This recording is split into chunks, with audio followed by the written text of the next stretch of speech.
Good morning, my love. So welcome back. Another Sunday, another forecast for the week. This is going to be possibly a tense week, but don't worry, not a scary week, not a scary week. But this is a week where we will probably set in stone a few things. And when I say a few things, it could just be one thing, but there's definitely something that will be set in stone during this week in your life, in whatever area. I can't tell you. You can probably see it when you look at where this aspect, that particular aspect that I will talk about, falls in your chart. But it is going to be a kind of locking something in week. And without further ado, let's just dive right in. So we'll examine this a little closer. So on Monday the 26th, we are starting the week with a bit of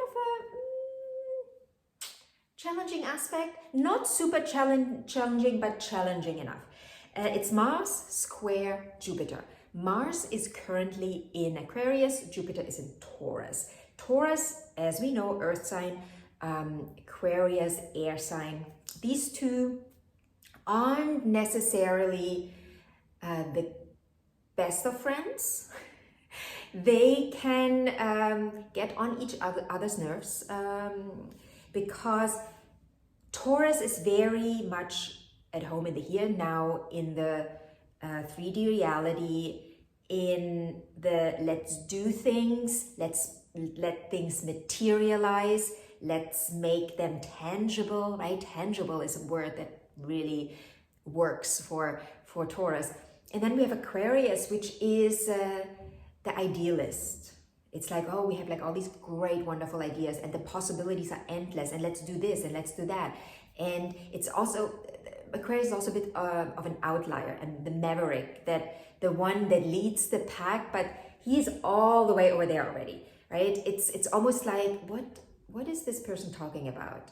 This makes no sense to me. And then a few years later, we all realized that this guy was genius and he invented something that we didn't know we needed, but now that's all we want.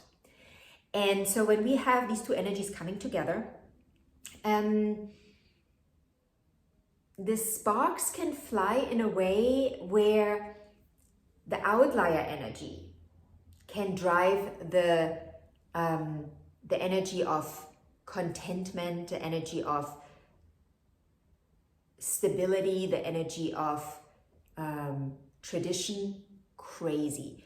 So Mars is in the outlier position. Mars is like, I have this great idea that I want to push through, and I don't want to wait. I'm going to push it through now.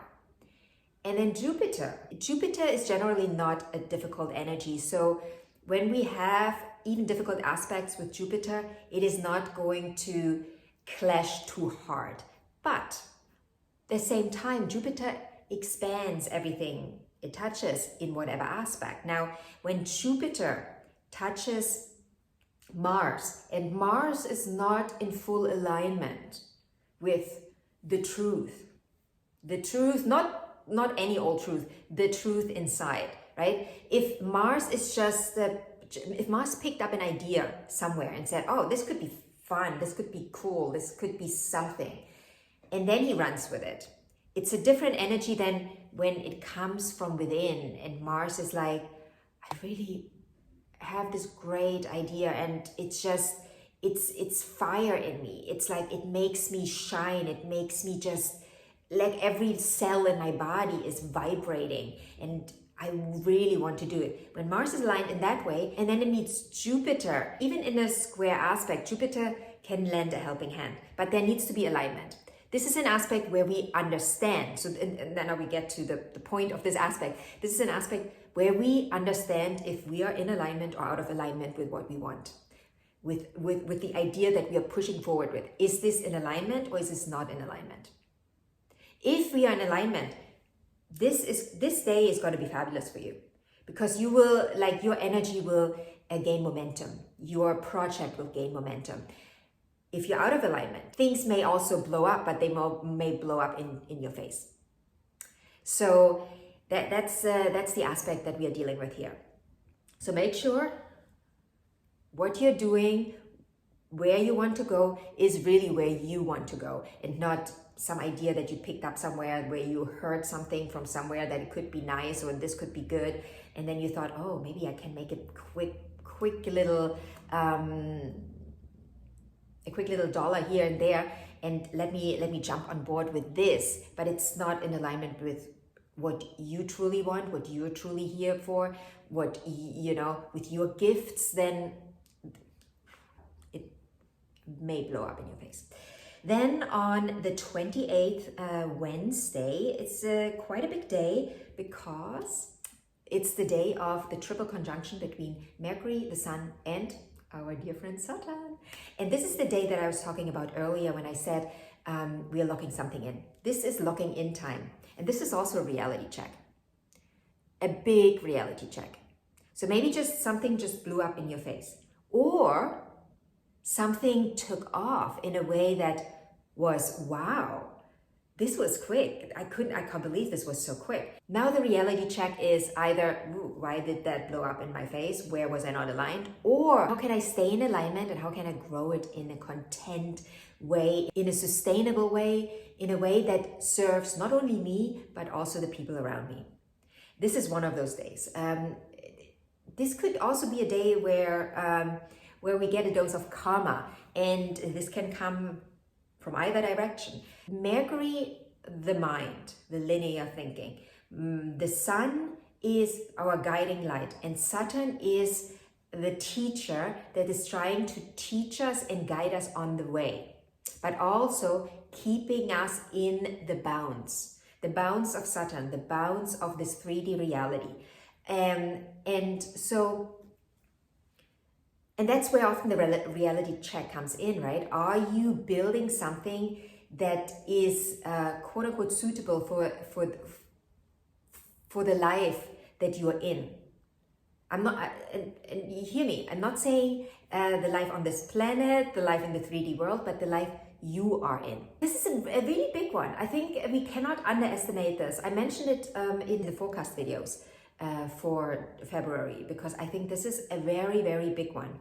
We've just came out of the full moon last week, and with that full moon, we've had some realizations where we have to shift and change our day-to-day routines, right? Like, where are we not aligned with life itself and with the life we are here to live based on our energetic makeup, and where are we not aligned? And we've had a moment to think about it and to contemplate this, meditate on it, and now it's crunch time. It's like we've got to lock in the new reality that we want to live, right? Saturn, the reality. What's the new reality that is actually serving you better, that is actually helping you live a more fulfilled, a more aligned, a more sustainable, a more creative, whatever you want to call it, life.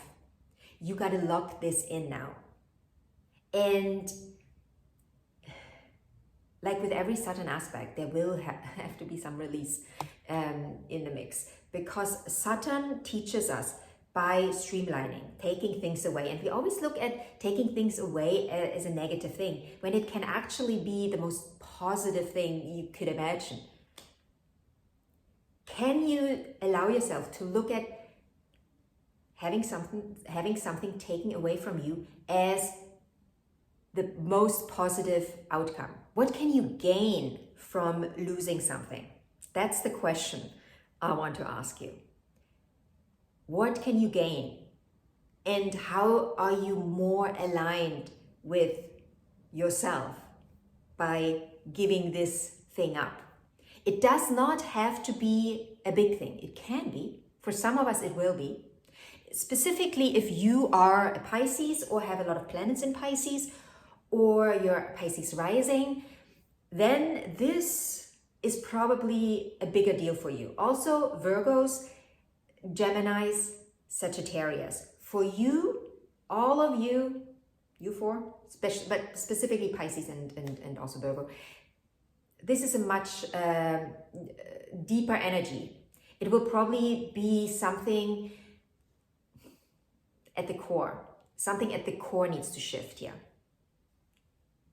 And it can sound daunting, but I don't want it I don't want you to look at it that way. I'm a Pisces. I have a lot of energy in Pisces. And I've seen this aspect. And this aspect is happening literally a day before my birthday. So this is going to be an energy that I will take into the next year, right? Because this is my birthday energy. And I look at it from the perspective of, yes, let's do this. Let's realign on the core level. Whatever it is that needs to be released. And I have a good idea of what that could be. But I'm also open to being surprised by the universe and the forces around me. But I am aware that the Saturn energy that I will take with me throughout the next year is saying, release all the baggage. Release all the baggage that you've been carrying with you for the long time. Release it now for the healing to occur, because this is also something we often overlook, the healing that is in releasing. When we just look at it from the perspective of relaxing is also a release, right? We're not holding on, we're relaxing. Getting a massage, you relax, you release. And the healing that is in that is tremendous. It also allows us to get into the parasympathetic nervous system, getting us out of fight and flight. Even though Saturn energy is not necessarily the easiest, you can find a way to look at it as a relief. And I will certainly choose to look at it that way. Then also on the 28th, we have Venus sextile the nodes, sextile and trine the nodes, I should say. So Venus is sextiling the north node, trining the south node. Same, but different. Basically, the deal here is release. Venus is what we want. We are releasing something we thought we wanted to gain something that is truly for us. Very simple message. On the 29th, we continue the Venus journey in a positive way, where Venus is going to sextile Chiron. So Venus is meeting with Chiron again. She meets Chiron quite regularly in a positive aspect because of her fast orbit. And this time, she gets to have another look at her inner child. She now understands where she has to shift something, and she will be able to shift it easily, right? She's not going to have to pull and push. She can just move her little finger and shift that one thing, and it will fall into place, and she will feel better. It's like, when you go and have a massage, and before the massage therapist is starting the massage, they usually crack you into place, and that's basically the energy here. You're like, oh, I can breathe again.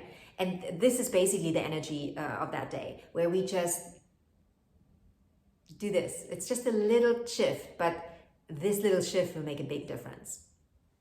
And then also, one more thing I wanted to mention, when I said on the 26th, when I was talking about Mars and Jupiter in a square, this is actually an energy we are taking with us throughout the week. It's not a one day kind of energy, because these two are dancing with each other a little bit this week. So they're moving, they will move degree signs together. So they will meet in 10 degrees and then they move together into 11 degrees. So this is an energy we take with us through the week. And so you will have the whole week to understand where you're in or out of alignment, right? It's this alignment energy. It's like, where am I true to myself in what I push forward with, and where am I just pushing just to push because I want to prove a point? And towards the end of the week, you will be much clearer about this, because also of what you went through throughout the week, right? With the Saturn energy, with the releasing energy that this week is going to bring, you will be much clearer about it. Last thing I want to talk about is Venus square Uranus on Sunday the 3rd. This is an energy that, especially in relationships, can bring unexpected shifts and changes, and also maybe some unorthodox ways of doing things. And again, like with everything with Uranus, it may feel a bit like a punch in the face in the moment, but once you know, get back up, you're like, that kind of hurt, but I understand now. I understand the message. It was almost like the message came in a very harsh way, but it needed to come in that way so you understand. And when we have this aspect with Venus, Venus is very, you know, the energy of Venus is very gentle, very soft. So even if the push is not hard, we feel it much harder than it actually is. But once we come back up and we realize, ooh, that's what it was. That's what I still didn't get. That's what I needed in my relationship. And it doesn't have to be a love relationship. It can be, you know, if you're in a relationship, this can come through your romantic relationship, but it can also come through any other relationship, business relationship, friendship, in your family. Like a one-on-one relationship will probably show you something you still hadn't quite understood, but you you will probably understand after you felt the punch. You might think, well, did I need this after this week? Yeah, you probably did. And it kind of rounds up the week also in a way. So it is a very important week. Like every week that has a big aspect with Saturn, we are setting something in stone. We are preparing something that we'll take with us into the future for the long term. And it's something that is solidified. And I know we're talking about Pisces here, and there's not much solid energy in Pisces. But for me, the way I look at it is, in Pisces, we dream things into existence, right? And when Saturn comes in, Saturn says, okay, let's make it matter. Literally, matter. Matter and matter in every sense of the word, basically. So let's make this week matter, and for yourself and your future, the future of your children, however far you want to take this. If you have any questions about this week, feel free to comment in the comment section. And if you want a personal reading, you know what to do. Click on the link in the description box. If you want to work with me on a coaching basis, you can message me and we can set up a call. And everything else, feel free to ask. Have a beautiful week, and I will see you in the next video.